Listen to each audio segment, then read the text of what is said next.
James Giordano here today from Georgetown University. He is a professor. I have to read this because it's a lot. He's a professor in the development of neurobiology and biochemistry. He's a chief of neuroethics studies program and the co-director of the O'Neill Pellegrino program in brain science and the global health law and policy at Georgetown University. He served on the joint staff of the Pentagon, and in this area he heads up the EU Human Brain Project. He's going to talk a little bit about that today. He's tasked with his work is dedicated to the studying and defining of current and political dual-use capabilities in neuroscience and neurotechnology. It's an extremely in-depth discussion. I encourage you guys to ask questions at the end. His area is, his expertise is in brain science and can be developed and engaged in military applications, warfare applications, bioweapons, both by state and non-state actors. So I'm going to head it over to Jim. Great, thank you. Thank you. It's really a pleasure to be here. It's my second or third time being out at Livermore. I've been working for a while with Zach, and that's been a real pleasure. And of course, my ongoing work with Paris and company. As Paris mentioned, one of the things that I do is I do brain science, and I've worked in the area of translational brain science, which is bringing brain science from the research bench to the bedside for about the past 32 years. So I've been doing this for a while. Brain science, as you may know, has also had a fairly rapid development and trajectory of its capabilities, moving from fairly simple approaches to studying the brain to far more complicated approaches that I'll talk to you about today. But like with so many other areas of science and technology, the capability that is conferred by the science, that is the knowledge, and its techniques and its technology, therefore its tools, giving us implements, to affect in some way a biological system, renders it relatively powerful to do a whole host of things. Now, as Paris mentioned, of course, I also work as the chief of an ethics center at Georgetown. I'm working within the Pellegrino Center for Clinical Bioethics. And what I do is an area called neuroethics, a relatively new field, but not per se. The idea is that the title of neuroethics has only been around since about 2002 in formal use. But the idea of understanding the ethics, legal, and social issues and regulatory issues that arise from many science and technology are quite old. What makes neuroethics a bit more interesting and perhaps unique is that the thing that we use as the focus of our study, the brain and those techniques and technologies that go into studying the brain and in some ways affecting the brain, remain relatively unknown to us. I don't care how you twist this. There's really none of us in this room, and I've been a brain scientist for over 3 decades, who could tell you how the great stuff of cognition, emotion, and even behavior arise in and from that gray stuff of those squirting, squirting cells that exist in your head. We don't know that.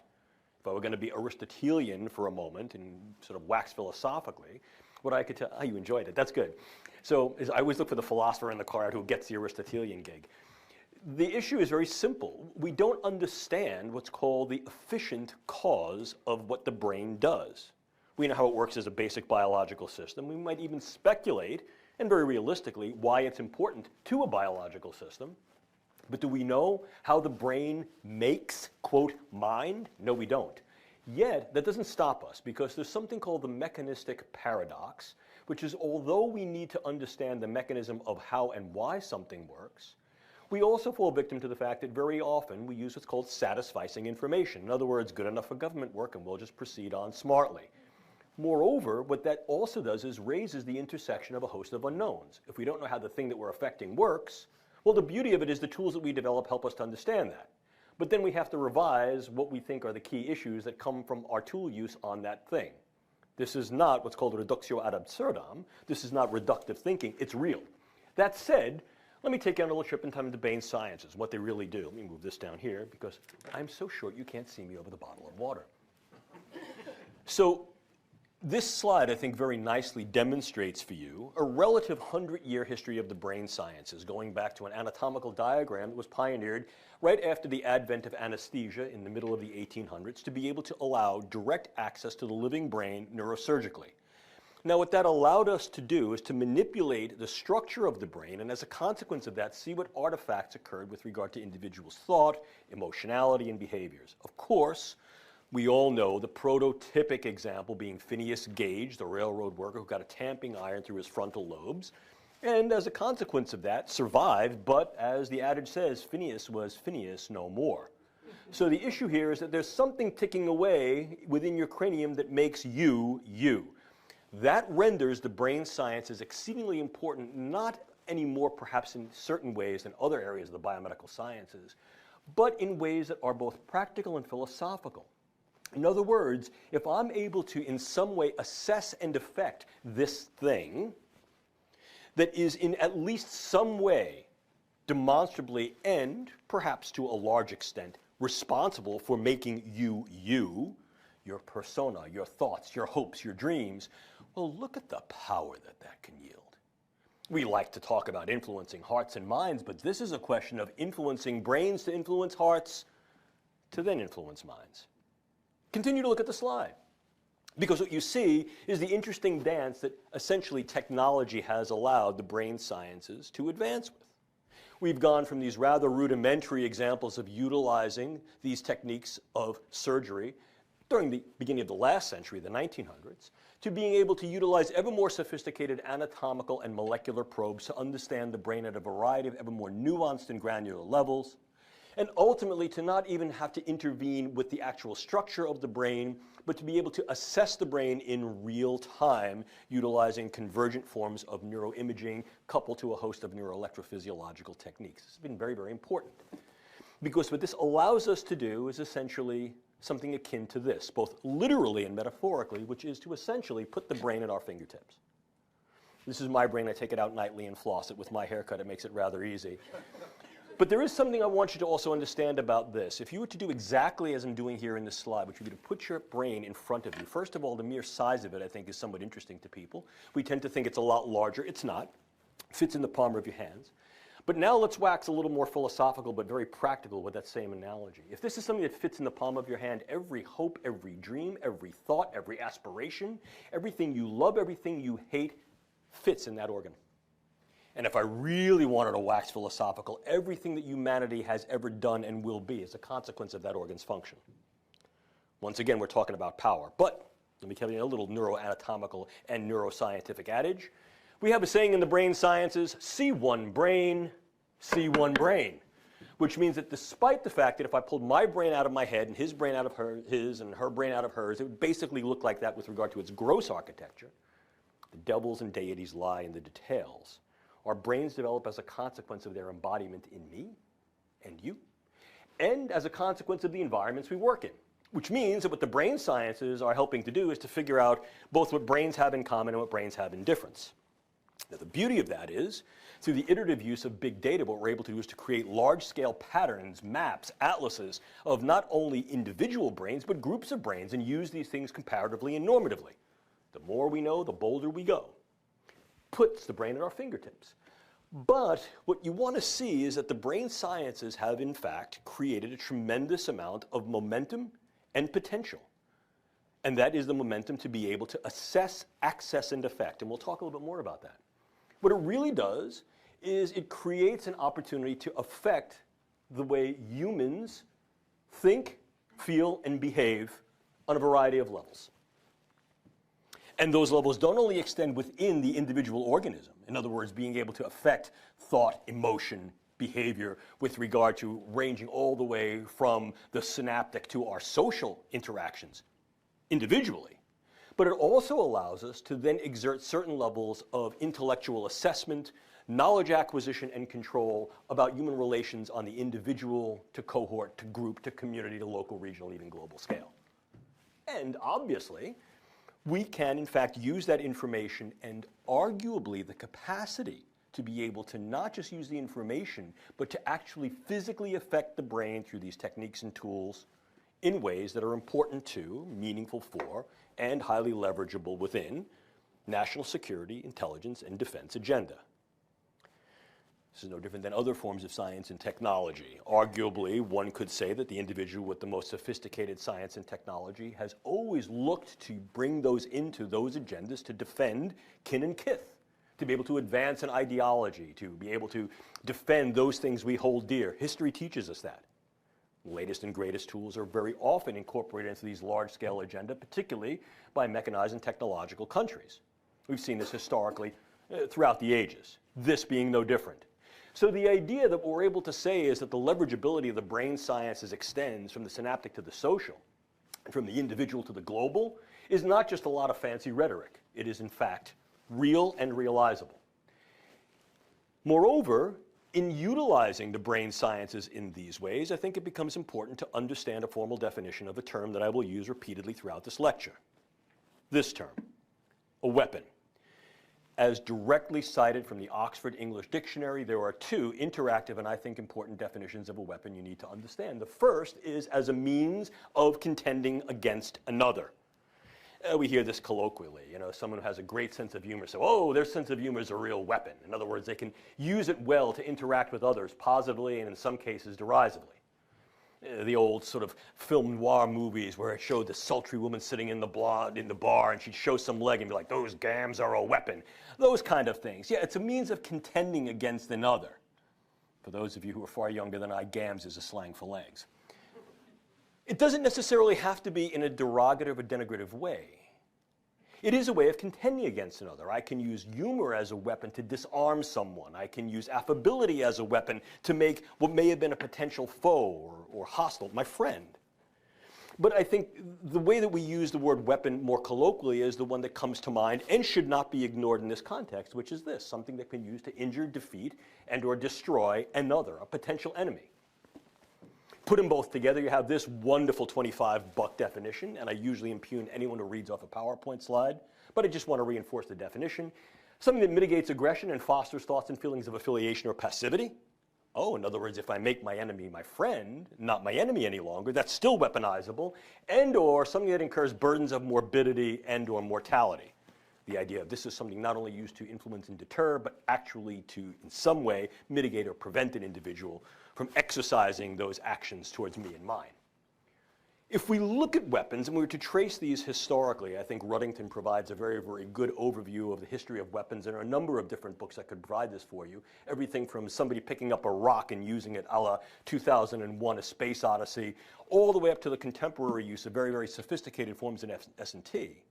What we see is as the momentum of S&T increases, the weaponizability of that science and technology in a variety of realms also increases.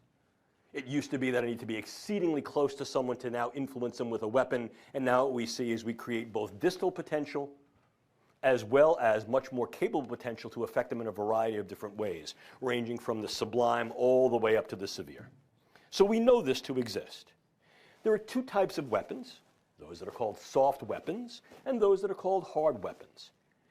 If we now take a look at the brain sciences as weaponizable, a real word by the way, we can see that in fact the brain sciences are weaponizable across both dimensions, soft weaponizability and hard weaponizability. In the former sense, we're seeing that the neurosciences can be used to gain economic leverage, not least of which is because neuroscience and technology commands and captures $175 billion with a B dollar annual market space. There's a tremendous amount of global economic leverage that can be occurred and affected, but can also be used for somewhat softer applications in the national security space, inclusive of intelligence purposes and the use of neuro and cognitive sciences to develop insights to and techniques for psychological operations and information systems, what is referred to in military parlance as PSYOPs and MESO. If we now transition that into more hard forms of weaponizability, these are the areas where we're actually looking to exert physical, not just cognitive influence and or deterrence. These are your more classical forms of weaponization where you actually see things like guns, bullets, bombs, etc. But now, when confined to the biological space, we see chemicals such as drugs and other chemical agents, biological such as the use of various microbes, both bacteria and viruses and toxins, and increasingly devices, which up until quite recently were not even considered to be in the weaponizable space, and only very recently, with regard to the last review conference of the International Biological Toxins and Weapons Convention last December, did the Australia group raise the possibility that certain devices, namely neurotechnology and hybrid cyborg-type devices, which we'll talk about, should be considered within the larger scale of what might be a potential biological. So what we're seeing is we need to cast a broader net as we increase broader and ever more sophisticated capabilities. Still with me? Okay. In fact, what we're doing here is just this. We're targeting the brain. And we're targeting the brain on a variety of levels.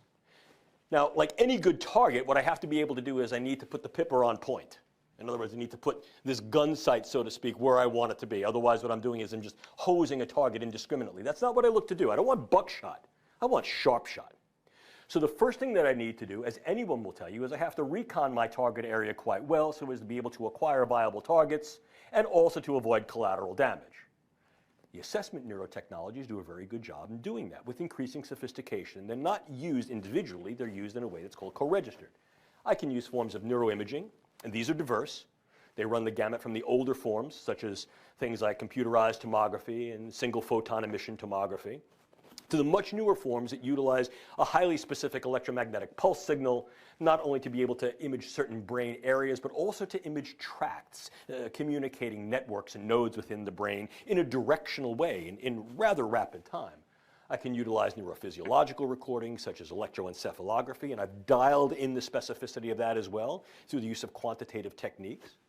I can also look at neurogenomics and neurogenetics, taking a look at genetic profiles of individuals and groups to be able to determine what genes may be in fact coding for certain structures and functions of the brain. I can utilize proteomics and other forms of biomarkers, and I can utilize neurocyber-informatics. In other words, I can harness all of these forms of assessments to a big data approach that allow me to make both comparatives and normative indices not only within an individual, but between individuals, not only between individuals, but within and between groups on a variety of scales.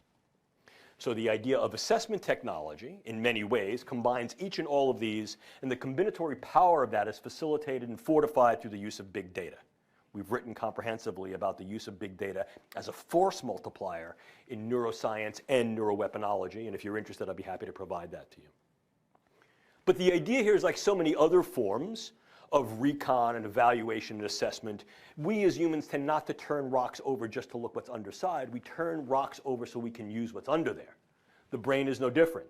If what I'm doing is I'm trying to put a pipper on target and make sure it's square on point, I want to do something with that. This is not just a let's go see mission. This is a let's go see so that ultimately we can translate this into some viable effect, either of the knowledge or to actually target these things through the use of some technique or technology. Now what we're looking at is the interventional techniques. Do not ignore cyber, because power comes from knowledge and information. And if I understand how a brain works and how neurocognitive mechanisms are operative and the various impressions we then gain in our thoughts, emotions that may ultimately feed into behaviors, I can manipulate the type of information and its delivery so as to be able to influence brain state. This is part of the incentive and underlying rationale and methods that were employed in a DARPA program called Narrative Networks that was led by a colleague of mine, Dr. William Casebeer. Exactly at doing that. The more we know about the way a brain works, the more we can utilize said information to develop key narratives of psychological and meso operations that are then viable to be able to then be used to influence individual and group brains. We've done this for a long time. This is also referred to incidentally as neuromarketing. And ordinarily, I just kind of shy away from that neuro prefix because people tend to use it literally nonsensically. And in fact, a quick homework assignment for those of you who are students in the room. I never lose my professorial demeanor. For those of you who are students in the room, after the lecture today, sometime maybe over the week or weekend, just go to a magazine store, a bookstore, and pull out a few magazines. They don't even have to be science magazine. They can be like fitness magazines, Wine Spectator, Whiskey Advocate. My God, I sound like an alcoholic. Whiskey Advocate, Shape, Vanity Fair. I guarantee you that there's going to be some discussion there with a picture of a neuroimage that says, this is your brain, fill in the blank. Drinking beer. This is your brain in love. This is your brain after a breakup. We like to use the brain sciences to sort of import this type of information. And moreover, the idea that we're able to utilize this in a way to understand how brains work to influence various marketing stratagems is becoming ever more the norm. I have a colleague of mine who makes big six figures working for a marketing firm to be able to intuit these types of studies, bringing people into a scanner and seeing what they respond to, and then developing verbiage and image to be able to do just that. That narrative extends beyond the commercial space. It also extends into the defense space. And I refer you to a group of reports that we've been putting out over the past few years through the Strategic Multi-Layer Assessment Group that's headed by a fellow named Doc Kabayan at the Pentagon that looks exactly at that, the neurocognitive dynamics of deterrence. This is still somewhat soft. We still tend to rely more and more on the older forms of get in there and do the job. And now what we're looking at basically are things like drugs, bugs, toxins, and devices. One more time, drugs, bugs, toxins, and devices. Each and all of these being capabilized by ever more sophisticated, ever more advanced, and iteratively more capable, doable forms of neuroscience and technology. We'll talk about each of these in some detail. What we're able to do with these is not only develop better drugs, but more specific drugs. I had the opportunity and the pleasure to interact with some from the research groups here this morning who are working in the area of nanopharmacology. The idea of harnessing nanoscience to be able to make the drugs more penetrable, more accessible, and more selective in their capability to do just this. Target key brain sites and networks that have shown to be operative and functional in certain forms of our thoughts, emotions, and behaviors. Moreover, to be able to develop new forms of biologicals, not necessarily that are lethal, but that are morbid. And one of the more successful approaches to doing this is through utilizations of genetic modification of these microbes so as to take those microbes that were relatively benign and make them somewhat more morbid in their profile, make them more virulent, or to allow them to be more capable over a longer period of time so that they can be used against various individuals and populations with a greater level of efficiency. We can also develop new forms of neurotoxins, and since neurotoxins for the most part are peptides, they degrade fairly rapidly. But here too, forms of genetic modification, forms of nanomicellar encapsulation and delivery can allow these to become newly available and newly more potent and viable for the use in the weapon space. And once again, we're now exhibiting a new horizon of possibility, which is the neurotechnological device space. Each and all of these, what I should let you understand, is engaged by this particular process, which is a real term, integrative scientific convergence. It is a term that a colleague of mine, formerly at the State Department, named Dr. Ashok Vishasta, has been working very, very closely to advance and understand, and it's essentially represented by this neat little cartoon. It's a de-siloing of the capability space. It's also a de-siloing of the opportunity space, both for problems and problem resolution and problem generation yet again. In the past, when I grew up in science, as many of you have grown up in science doing, for those who are sort of more of my generation, you recognize you had fairly discrete silos of disciplinary operation. Those of us in chemistry who talked to those of us in biology, and there was some crosstalk, cross-fertilization, but very often they occurred at the top and the bottom of the silo. Things that occurred within the silo occurred within the silo. Sort of like what happens in Vegas stays in Vegas, what happens in your department stays in your department. More and more, however, we're moving towards this conjoinment model that de-silos the operation and opportunity space and allows for a much more convergent engagement of what the brain sciences can do. And in fact, for those of you working in the brain sciences, you recognize that there's a relatively sort of fluid dynamic that occurs between physics and chemistry, chemistry and biology, biology and behavioral science, and undergirding and perhaps overseeing all of these are both engineering models and computational models. These have been capabilized by this. So it allows us to conjoin cyber science and tech, the anthro and social sciences, natural sciences, biotechnology, and nanoscience and technology in a large integrative model that increases the viability, validity, and ultimately perhaps value of what the brain sciences can achieve in a fairly short period of time. And in national security, intelligence, and defense agendas more and more, this type of convergent approach is being harnessed upon assessment, access, and targeting of neurological structure and function so as to be able to get a better insight to and influence of individuals and groups on a whole host of levels. One of the things that makes this work, as I alluded to earlier, is the use of large-scale data banking and data utilization, what's referred to as big data. Not to belabor the point to excess or in extremis, understand it is used as a force multiplier. In other words, it takes the forces that are there and it multiplies both their capability and ultimately their value and utility as a consequence of being able to utilize large volume data banks, which then are able to engage, assimilate, synthesize, and pull down in real time individual cohort and populational data tiers, and in so doing allow multiple tier integration, multimodal, multi-level, and then also allow real-time access requirements that can be utilized in practice. In other words, we can use these large-scale data integrators to be able to pull information about him and her and him in a comparative way, in a normative way, and also in a way that allows us to then develop various tools to be able to understand how better to access him and her and him, and all of, as you could tell from my New York accent, use. Now, this has to be scalable in many cases. Check, it is. It has to be customizable. We're still working on that one. It has to be accessible, clearly, because multiple user groups, shareholders and stakeholders, have to get to it. And it has to be shareable. There are some issues that go along with that. And for those of you working in the neuroengineering space, this has been a long-standing issue, I would say in some cases, problem, with regard to developing the right types of big data tools and techniques, specifically for large-scale integrative projects, such as those that are being funded by DARPA, subnets, systems-based neurotechnology for emerging therapies, RAM, restoring active memory, haptics, et cetera. Multi levels of different types of data coming from different types of engineering and science that have to be pulled together to make a cogent picture. But we're doing that. We're moving in those directions. And in some cases, you also want to anonymize or de-anonymize these data, and there are some security issues that you would imagine go along with that. But the other issue that goes along with this is that, at least on the research to translation side of the house, you see these increasing needs for what we call security. And I mean real security. You want these things to be secure in terms of their use, because I'm providing a lot of information about the you-ness of you. Perhaps your lifelong history, your medical records, things about your brain, what they infer. And the nature of these systems is that you have to stack different types of data platforms and use platforms. And although I am not particularly a cyber technology mogul, my colleagues who are tell me that if something is stackable, it's hackable.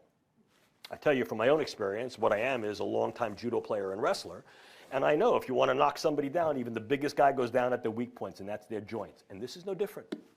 And so the issue here is, yes, we need this tool. We're developing this tool. We see the viability and value of this tool. But we also recognize the vulnerability of this tool, as do others. Key point. Which means that as we're beginning to look at the potential weaponization, weaponizability of neuroscience, we also have to recognize the vulnerability of the tools we're developing to make it work. Those are not only our own vulnerabilities, but those are the vulnerabilities of those other groups that may be engaged in this. But now let's move a little bit more into the more direct applications of viable neuroscience and technology with regard to battlescape use, battlescape applications. I've given lectures over the past couple of years and written chapters that have directly attributed the brain as the next battlescape, and I truly believe that, as do a number of my other colleagues. I'm not alone in that belief. The idea of developing a much more punctate and much more clear definition of what dual use constitutes, and recognizing that this is in fact a very usable domain of the brain sciences, I think is a reality we must face. So much so that, let me give you a little bit of history as an aside, not to bore you. In 2008, a convening group of the National Academies of Science created a special commission, a task force, to take a look at the viable military use of the brain sciences. In 2008, they said, yeah, there's a lot of stuff going on there, but it ain't ready for prime time yet. 2008. In the interim, there was an ongoing study being conducted in Europe by the Nuffield Council of Bioethics that devoted a specific chapter to the weaponizability and dual use potential of brain sciences, and said, you know, we're getting very close. And they estimated that within about a year or two, this would in fact be translatable and ready for prime time. In the United States, the same convening panel of the National Academies reconvened, and in 2014 wrote a second report that said, yes, indeed, the brain sciences have matured to a point not only where they are ready for primetime national security, intelligence, and defense applications, but are currently being investigated and in some cases are being used in such endeavors, not only domestically but worldwide. 2008 to 2014, what happened? I'll tell you what happened. It reflected the transitional pace of progress in the brain sciences, which has gone from between 15 and 20 years down to a translational space of about 60 to 72 calendar months. In 5-year windows of opportunity, the brain sciences are able to make ardent strides, and as a consequence of that, are now moving rapidly for their consideration into this operationalizable space, ever more. What I caution against very strongly is two things. Number one, crying wolf, and number two, what we call chicken little phenomenon. The first is wolf, wolf, wolf, and there's no wolf there. So finally, when there is a wolf there, we're caught with our knickers down around our knees. And the second is the Chicken Little phenomenon. The sky is falling, the sky is falling. That's exaggerative claims. That does nobody any good, and it wastes resources. This is not Crying Wolf, and this is not Chicken Little. There's a wolf there. And although it may not be that the sky is falling yet, folks, it looks like rain. Bring an umbrella. That said, what's going to rain down? This. Various uses of neuroscience and technology in intelligence, security, and defense operations. So for example, if we take a look at the intelligence and surveillance space, our group has been very focused upon the capability of something called NeurInt, neurocognitive intelligence, which really represents not only assessing various neuropsychological factors that are operative in narratives of individual and group activities and the cognitions that underscore them, but also harnessing intelligence operators to brain-machine interfacing systems so as to allow an increased capability through reciprocal dynamic robotics, whereby the system is doing certain things quite well, the human operator is doing things quite well, and they reciprocally learn from each other. Demonstrated shifts in performance curves to the left, in other words, improvement in capability, has been demonstrated through some of these techniques. And the use of large-scale databasing that's able to present and engender certain patterns of salience to pull signal from noise has been very helpful in this. Is this a work in progress? Yes, absolutely. Is it in progress? Very absolutely. Moreover, we can utilize various types of brain assessment and access approaches for forms of biotracking, getting what's called neurological signatures or brain signatures on key individuals that then may be representative of whole groups. This speeds back to what we discussed earlier, the neural narratives. If I understand how his brain works and how her brain works, and I'm able to do that on a broad enough scale, I can develop patterns, and as a result, I may be able to use that in ways that inform my intelligence. It synergizes and force multiplies my human intelligence, humint, my signal intelligence, sigint, and my communications intelligence, comment. NeurInt, coupled with assessment and access, gives me said capabilities. But I can also begin to utilize this for intelligence acquisition in different ways. I can, for example, utilize neuropharmacologics and various forms of brain stimulation to be able to extract information from key intelligence targets in ways that are far less deleterious and or harmful to said targets, and as a result, uphold a higher, if you will, moral conduct in the face of various forms of intelligence operations. Now that I've said that, I should tell you that this is not without argument, because there are those that think, wait a minute. The last sanctified space is that of my consciousness, and you're using this stuff to invade that? You're right. There's an ethical argument there. Is this more or less harmful than other means of information extraction? Well, I mean, clearly, I think this is not only a debatable point, but an importantly debatable point, which forces us to essentially set parameters and limits and ask not only can we use this, the answer is yes, should we use this? And if the answer there appears to be yes, then the far more granular, specific, and ever more important question is really how, when, under what circumstances? I'll keep you poised in excitement and anticipation on the ends of your seat for the answer to that, which comes later in this lecture. For those of you watching on video, stand by.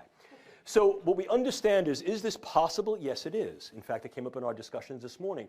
Might it be possible to utilize these techniques and technologies for information acquisition, particularly in those ways that are going to be far more efficient without incurring, quote, burdens and harms on those who are interrogating? And what are the scenarios into which they could be used? Again, the short answer to the question is yes. The long answer to the question is how, when, why? These are percolating, and certainly I don't think there's a necessarily definitive answer, although there seems to be at least an ethical posture that may be useful in trying to adjudicate the approach. Moreover, we can also utilize something called TITAN, which is Tiered Integrative Tracking and Access Networks that utilize biologically implantable chips to then track key individuals in a variety of circumstances and then yoke these to known information about the way brains work to create narratives and behaviors. And essentially what this does is this adds to what's called human terrain teaming. This feeds back to an older idea called naked man approaching. In other words, I don't need to identify you by your uniform, by your clothes, but perhaps by certain anthropometric characteristics, and in this case, biological signatures. So the idea of indwelling biosensors that are able to then upload remotely telemetrized, see, this is what happens when the coffee wears up, telemetrized information is quite real. Those of you working in the area of biosensors, RFIDs, understand the potential power here. This is a key area for dual use because these types of sensors are being developed for populational monitoring of key biological variables that can be then uptaken into health information databases. The same type of thing can be used for other forms of information, not least of which is tracking and identification. The idea to then be able to take a key individual set of biological metrics and immediately in real time pull them into a large-scale data analytic to say, this is who this person is, and this is where this person's been, and this is who this person's been interacting with, could be very, very useful. It also obviously opens the specter. It clearly opens a Pandora's box of potential neuroethical, legal, and social issues. Once again, it refers to the context of use and how we define what is good, not only what is right and capable. We can also utilize neuroscience and technology to augment the capability of potential warfighters, not just intelligence operators. This sort of gets into some of the discourse that had been bantered around previously in the field with regard to, quote, super soldiers, and what we're able to do with regard to capabilizing functions of the brain to then increase our cognition, our emotions, and our behaviors in a variety of warfighting type tasks. Can you do this? Well, this is the area of neuroenablement. Yes, of course you can, within certain parameters. And like so many other things, it's less than ideal and less than complete. But can we target key neurological substrates, change the function of those substrates, and in so doing, approach various trajectories of improving individuals' cognitive skills on key tasks, emotional capabilities in the key circumstances, and behaviors and actions in key performance parameters? Yes, we can. Are there limits? Are there constraints? Yes, absolutely. How can we do this? Well, I think one of the easiest ways, although not necessarily the most effective, is through the use of advanced neuropharmacological agents. And there are a host of them.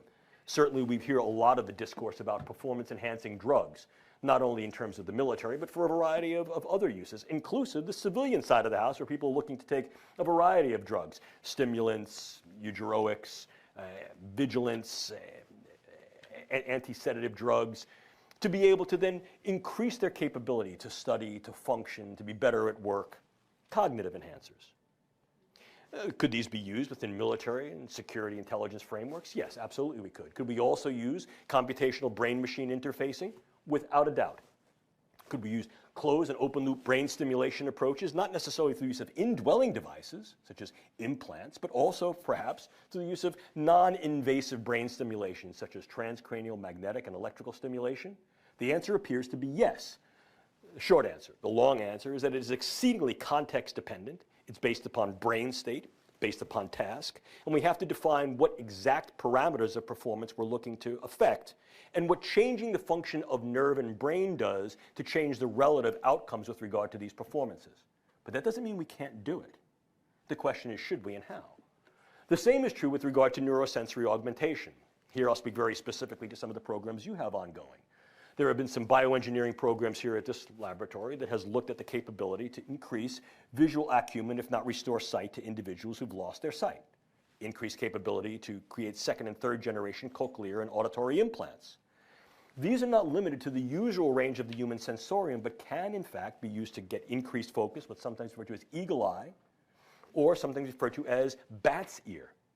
So the ability to then extend the sensorium and modify human capability outside what falls within the Gaussian distribution of what is human clearly is capable here and may be paired to other forms of neurological intervention to create open and closed loop brain systems to really expand not only the capacity of the human system within its functional range, but to go beyond that and now have something called exceptional modification. No sci-fi here, folks, only facts. Then we get into the real form of a weapon. And we're talking about a real form of a weapon. Remember, this is a means of contending against another in each and all of these dimensions. Assess and predict their escalations to violence so that we may be able to intervene, perhaps mitigate those, mitigate said aggression directly or indirectly, incur certain burdens of morbidity that makes them less likely to engage in combative or violent activity, and in some cases, induce mortality. These are all viable operational definitions of a weapon, and can neuroscience and technology be employed for these? Each and all. One of the areas where we're looking to refine the capabilities of neuroscience and technology is something referred to as non-lethal or less lethal weapons. And while one might think that the ethical argument strongly supports these directions, here too, there is in fact a strong discourse that pushes back against any potential military warfare applications of the brain sciences that I think you need to understand. The reason I bring that up is that this can do two things. Number one, it creates a posture where the neurosciences cannot and should not ever be used for these types of operations. Please understand, my feeling on that is, wouldn't that be a wonderful thing? If we could in fact look ourselves in our eye as humanity and say we shall never employ science and technology for those means that may be destructive against others, irrespective of whether or not those individuals are aligned with our ideology and our beliefs.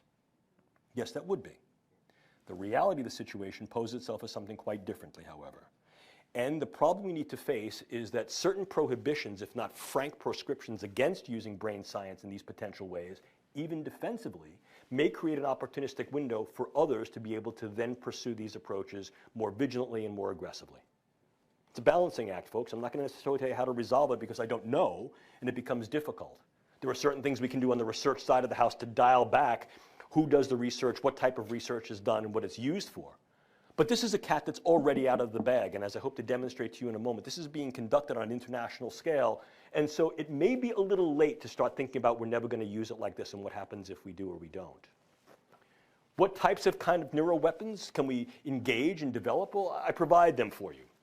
I don't want to go down into specific granularity as to each one of them do because I don't want to give you bad dreams, and you're not going to blame me if you wake up in a cold sweat screaming in the middle of the night. But this is what we can do with these things. Again, let's think here about drugs and bugs. If we're looking at drugs, we're looking at what we call in-close pharmaceuticals. These are not weapons of mass destruction. These are weapons of mass disruption. What they can be used to do is create particular yet highly selective effects in individuals so that they can be delivered at very, very low doses, yet deliver a high amplification effect that's called a hormetic potential, to be able to alter cognitions, emotions, and behaviors. How do you do that? Well, you can work on key operatives. In other words, this individual who's sitting before me may be a diplomat. They are now coming to interact with me. They may have a posture that does not necessarily align with mine. Can I alter their cognition? Can I alter their affiliation? Can I alter their emotionality? And in such a way, might I be able to alter their behavior?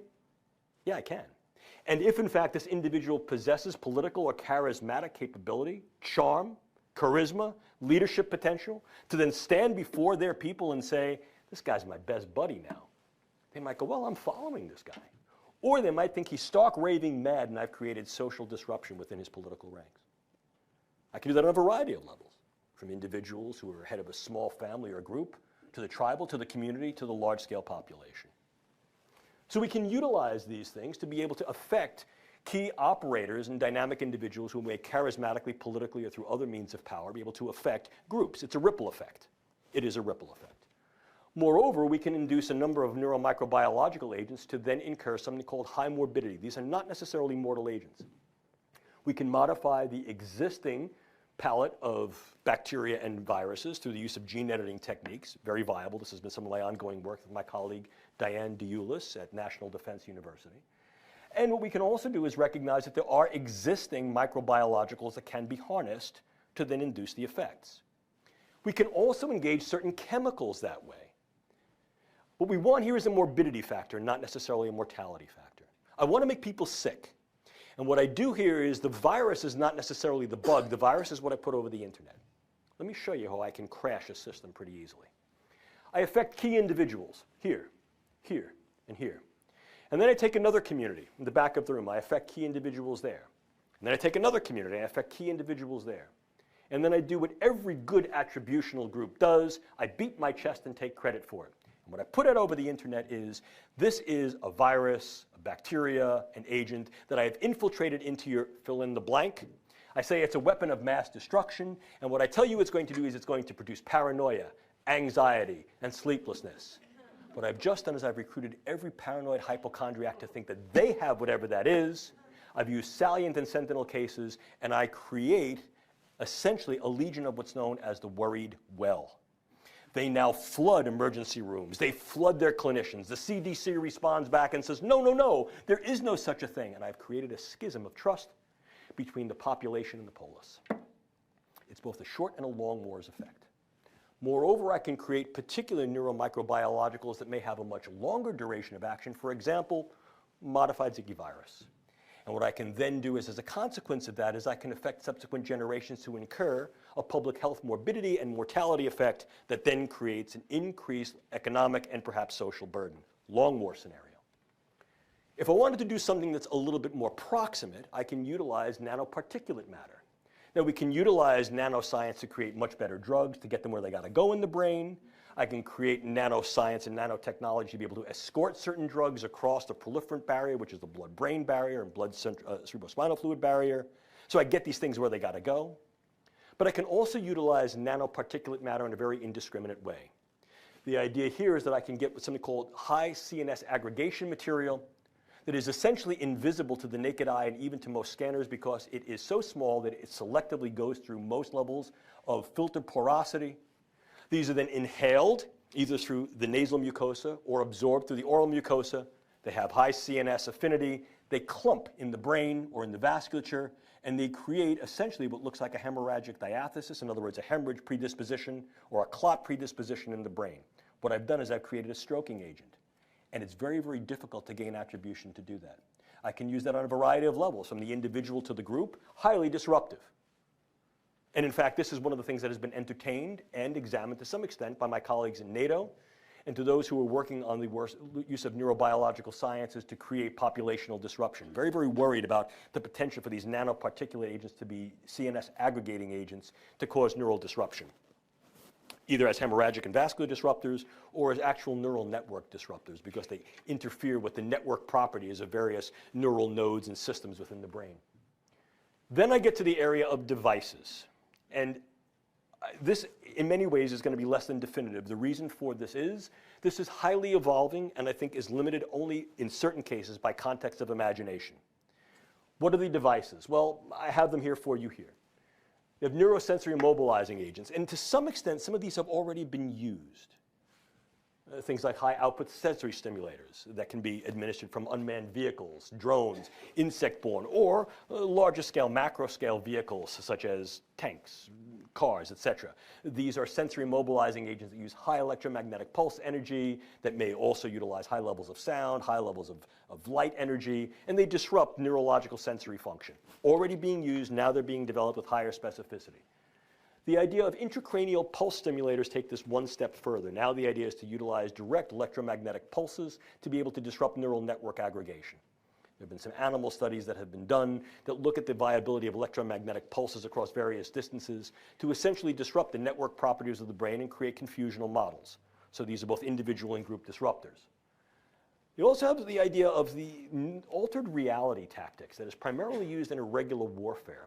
And here, once again, when we understand the construct of the way neural networks operate, they operate by key controller and influencing nodes that interact with other neural networks within the brain electrochemically. If we can utilize transcranial mechanisms to be able to disrupt this, what we can do is we can create disrupted neural network aggregation and literally disrupt people's sense of time, space, and place. And there have been a number of experiments that have examined this, more in the medical context of looking at how we can try to control epilepsy. And we do recognize that these things are viable, although they have not yet been translated directly into operational use. But they have been entertained for certain forms of special operations in irregular warfare, and so they're on the palette of possibility, although not near-term probability. Yeah. If we go one step further, I think it becomes important for us to also understand that we can utilize devices slightly differently.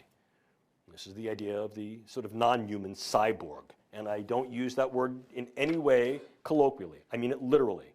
A cybernetic organism that is an integration between a biological system and a technological system.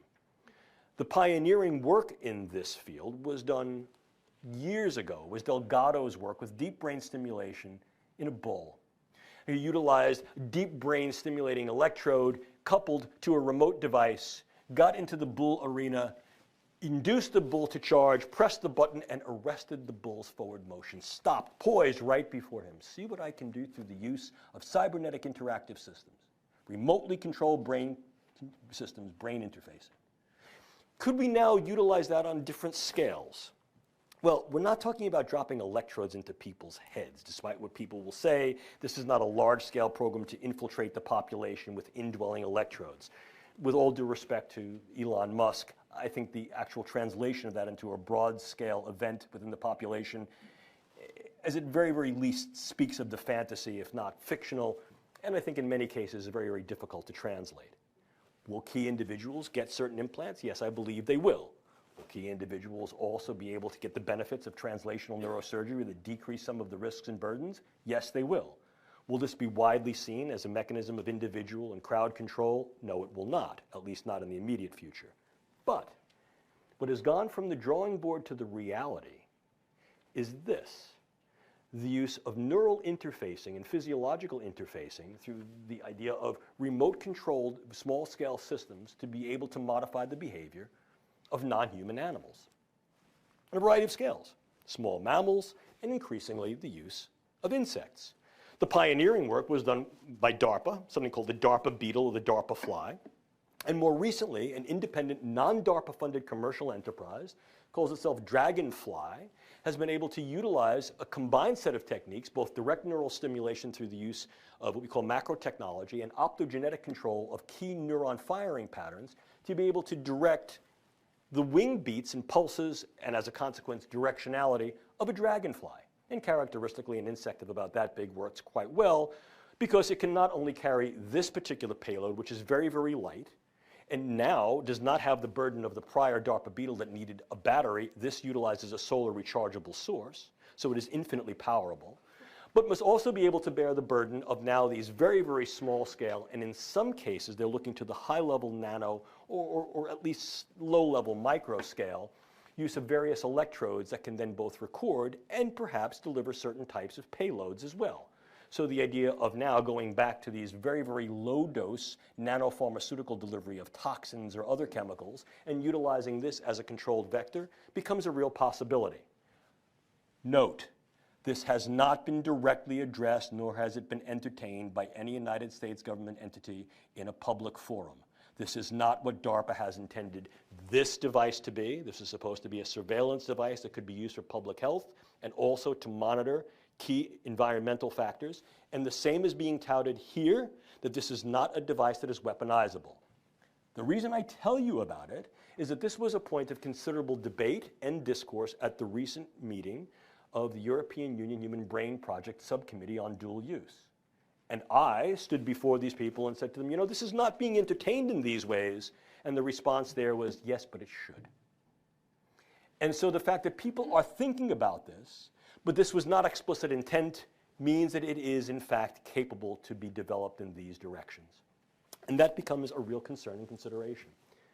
So when we're looking at this idea of neuroscience and technology for national security, intelligence, and defense, I think the take-home message here is that, yeah, we can access and affect, manipulate and control, so to speak, neural systems to affect, alter, change, direct minds via brains, and therefore the hearts in which those minds are embodied.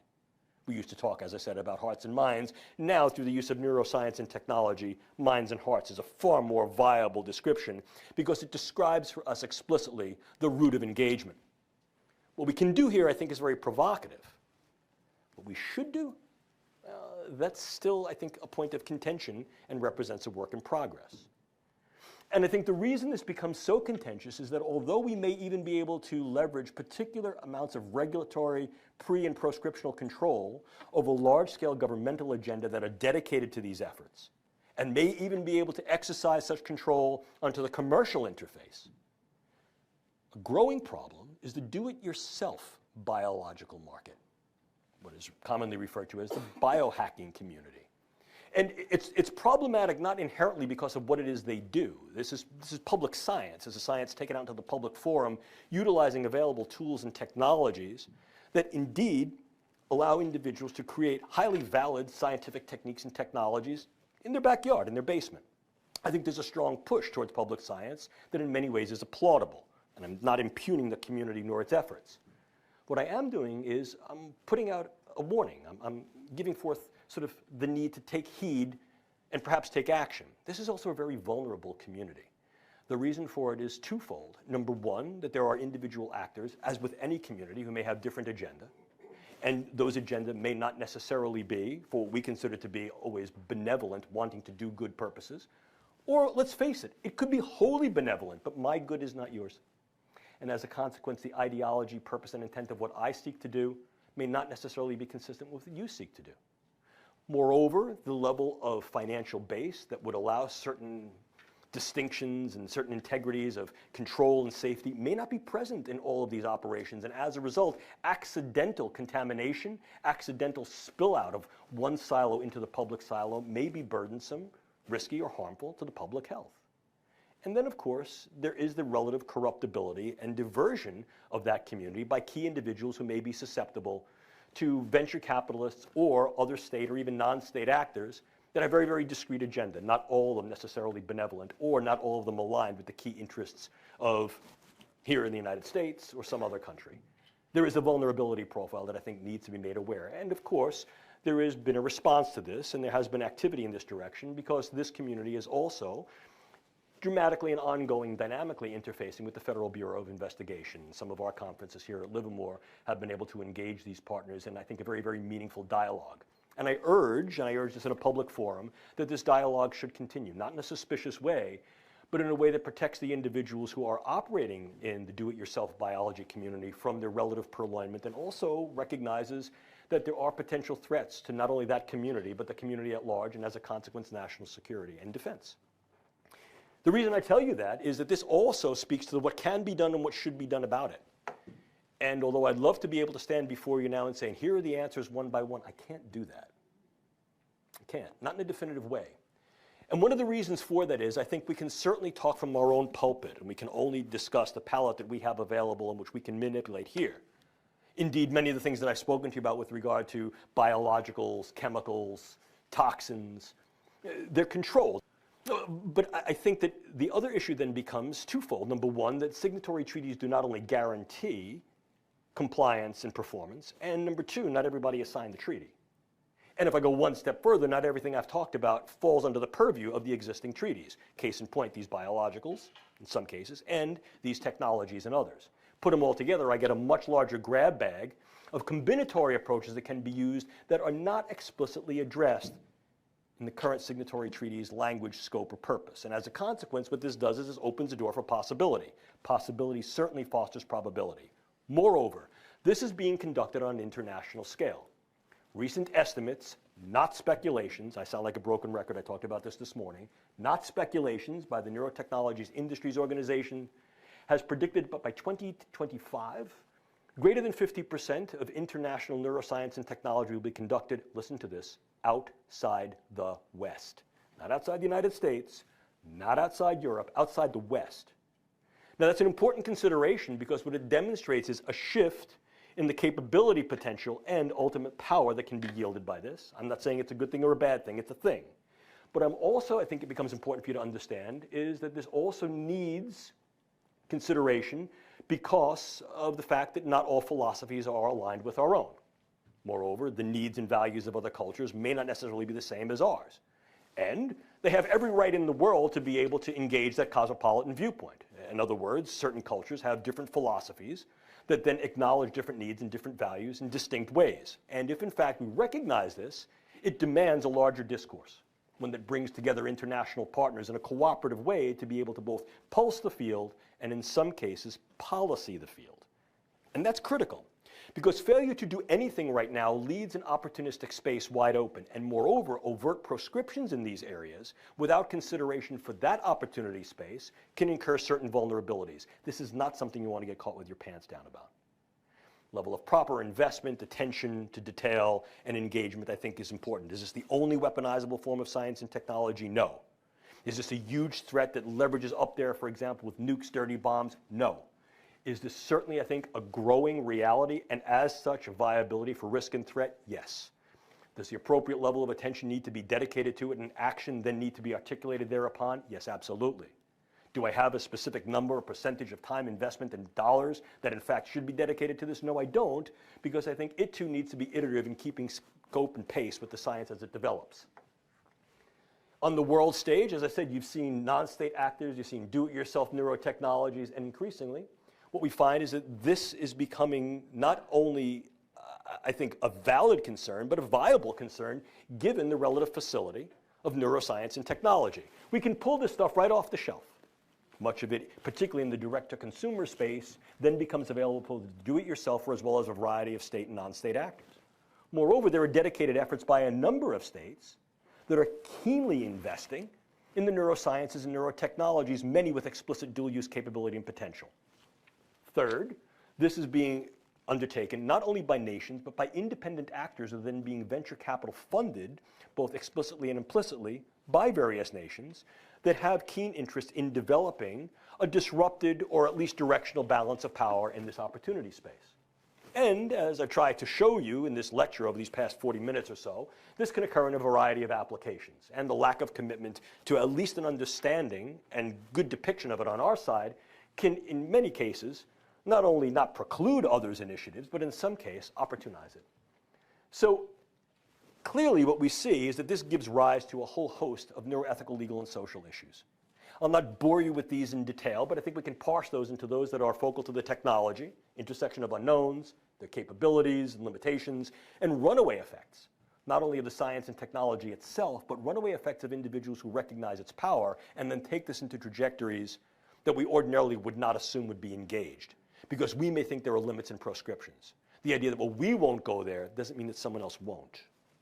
Furthermore, I think that there are some ethical, legal issues that need to be raised, not only with regard to what we're doing with the science, but what can be done with it. The inviolability of mind and self, what we talked about earlier. Could we use these for interrogation? Could we use these in warfare? Yes, we could. Should we?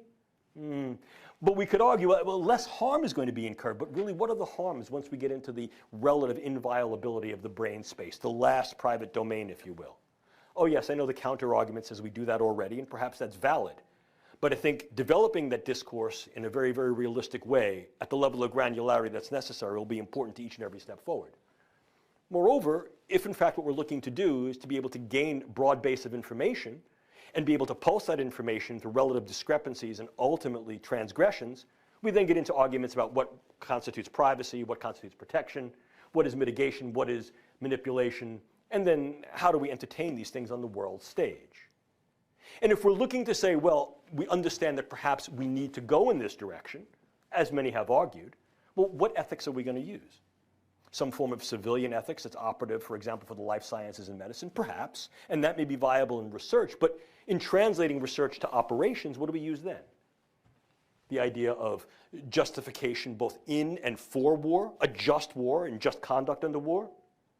Or perhaps we need to explore yet another ethical principle that was also very well explicated under the Augustinian maxim, which is the idea of jus contra bellum, which essentially means justification of use to prevent war.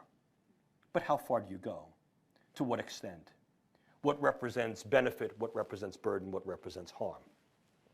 I don't have answers, but what I can tell you is that this is certainly what we consider to be a science and technological superhighway. It's a superspeedway. And I like that analogy for a lot of reasons, because it's true. There are multiple lanes of entry and multiple lanes of competition. There are a lot of vehicles that are being entertained there. It's a very rapid pace. There are hazards. There are certainly race rules, and though not everybody obeys the race rules, and sometimes if you don't obey the rules, you get ahead of the pack. And of course, there are big prizes. But like any race, you know, the morbidity and mortality going at this speed, with this level of integrity, with this level of momentum, is real.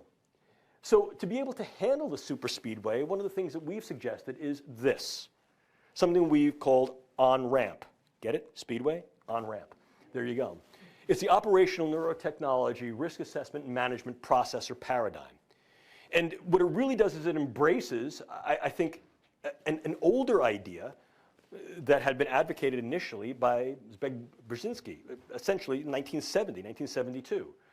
I won't bore you with the quote, you can read it yourself. But essentially the issue here was that the idea that the modification and manipulation through biochemical manipulation of the brain was seen as real in 1970 and has now been realized some 40 years later. This is a real speedway. This is not hypothetical. This is a race that was defined, and like so many other races that are defined, it's simply a question of the technological and scientific sophistication of the entries on the race. It's real. What it forces us to do is to evaluate the neuroscience and technology with regard to its capabilities and its limits. Don't make anything up. There's plenty there to really be concerned about. This is not a bunch of sit under a tree navel gazing and let's make up these hypothetical fictional scenarios. No neuroscience fiction here. Let's utilize neuroscience fact and do this in a capabilized way. Evaluate the real parameters of use. How could these be used? How could they not be used? And as a consequence of that, where do the real risks and threats really lie? What are the benefit, burden, harm parameters of using these or not using these? And ultimately, what are the contexts of applications?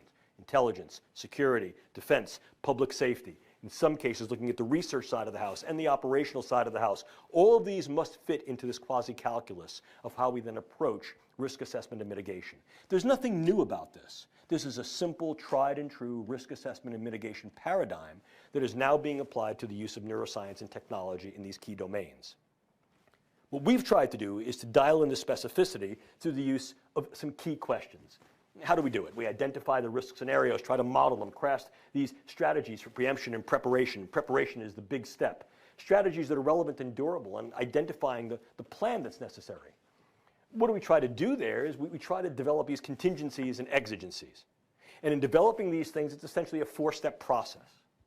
Looking at the technical rectitude, the right ways that one could utilize any neuroscience and technology. And what I mean by the right ways is using the techniques and technologies in correct ways.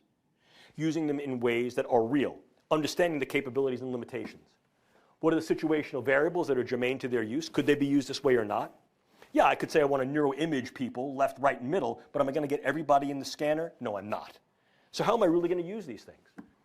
Evaluation, ultimately a revision of these ethical concepts to guide use and frameworks for establishing and executing ethical engagement. Very important to do. These last two steps are work in progress. What we've called for in this approach is something called tasker. Groups of individuals can be assembled to look at the problem who are task agile, scientifically knowledgeable, and ethically responsible. Because what we're trying to do is balance the relative goods of neuroscientific and technological advancement with the relative burdens, risks, and harms of potential areas of dual use that could be employed and how those then affect national security and defense. We've called for a series of questions called W framing questions.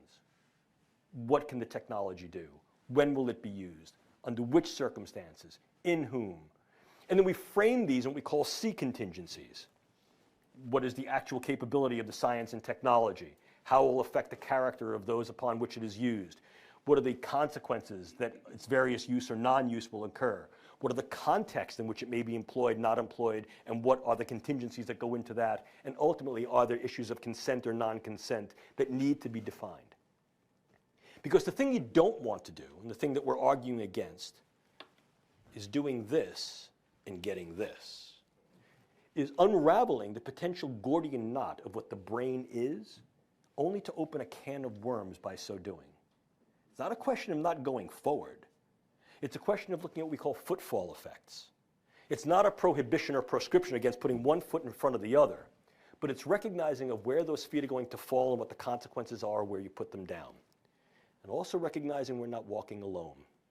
Because ultimately, by taking that approach, which is a preparedness approach, what it allows you to do is to remain steady irrespective of your gait or your stance, and do so irrespective of who's pushing and who's pulling. Work in progress. I wanted you to be aware of the work that we're doing in neuroscience and technology can certainly be leveraged and I think advanced for good within biomedical and even broadly non-biomedical arenas with regard to public use, lifestyle use, and occupational use. But as with so many other things, this is a double-sided blade that can be leveraged not only for good, but for different definitions of good that in some cases can incur harm.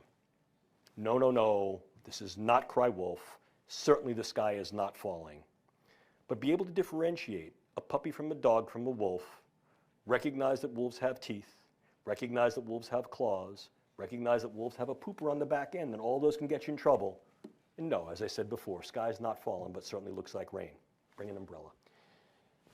Because, as I like to say so many times, with neuroscience and neurotechnology comes great knowledge and great capability. With great capability comes tremendous responsibility. Those of you who are working in the field bear this responsibility. You know, my dad was an engineer. I say this at the end of every lecture I give, and I'll say it here unapologetically. And one of the things we used to like to do when I was a little kid, our sort of like father-son activity, was to build things and fix things. And I still like to work on airplanes and motorcycles and stuff. And when I was a little kid, my father had this thing he used to do. Every month, he'd give me a brand new tool. He was teaching me how to use tools. I got really excited after the first few tools. I thought I knew exactly how to use tools. I was a little kid. What did I know?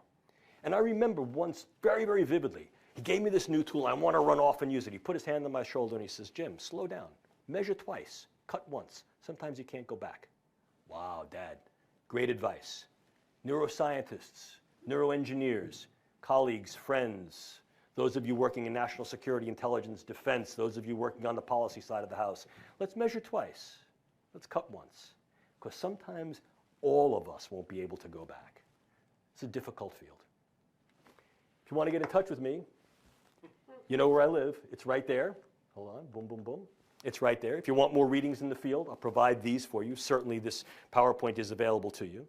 This is the part of the lecture that is the unabashed self-promotional plug. If you'd like to read more deeply about the uses of neurocognitive sciences in national security, intelligence, and defense, I recommend this. There are other books. Certainly the reason I give you this is because I'm proud of it, not because I did it, but because it was an effort in bringing together great minds from an international perspective to be able to look at the field and at least illustrate some of the ethical issues, if not solve the ethical questions that go along with it. And once again, I think the thing that we need to understand is that realistically, whoops, boom, boom, boom, come on, come on. There. The future's in our hands here. The brain's at our fingertips. The last thing in the world we want to do with this capability is fumble it. So with that, I'll end my presentation. I'll thank you for your attention. I hope I didn't bore, and there's plenty of time for questions. Thank you very much.